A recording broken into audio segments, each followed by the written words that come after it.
everyone. We are in the third week of Advent, and excitement is building as we approach Christmas Eve and Christmas Day and the celebration of the birth of our Messiah.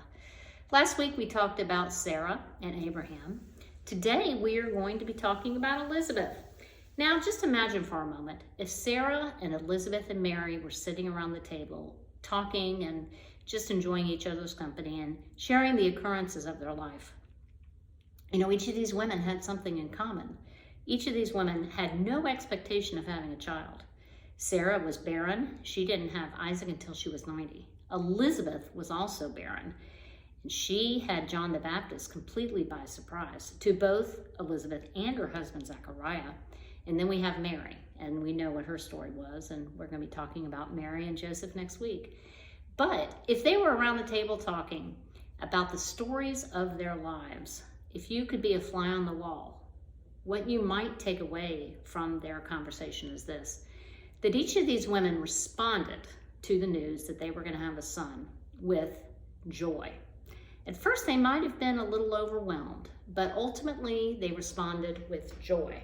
And they felt that the birth of their son was something that the Lord was doing for them, not to them.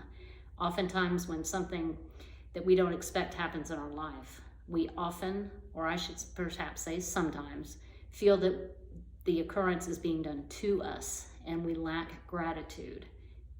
In contrast, Sarah, Elizabeth, and Mary realized that it was a gift to be given their son, and their sons would be gifts to our entire universe. So their deep faith was displayed through their response of gratitude and joy and the gift that was being given to them. And also, you know, they kind of rolled with the punches.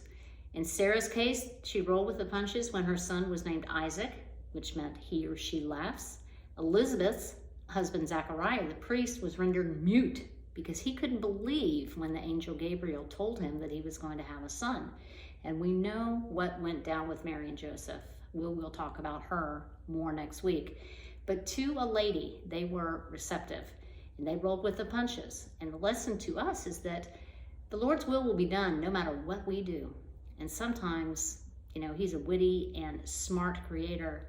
He will put certain occurrences in our life that we might not at the time connect that bump in the road to what he ultimately creates for us. But oftentimes when we stand in the way, something very unique will take place. We just have to pay attention. I hope you have a wonderful week, and I look forward to seeing you next Monday as we approach the last week of Advent and the birth of Jesus. Love, light, and blessings to you, my friends.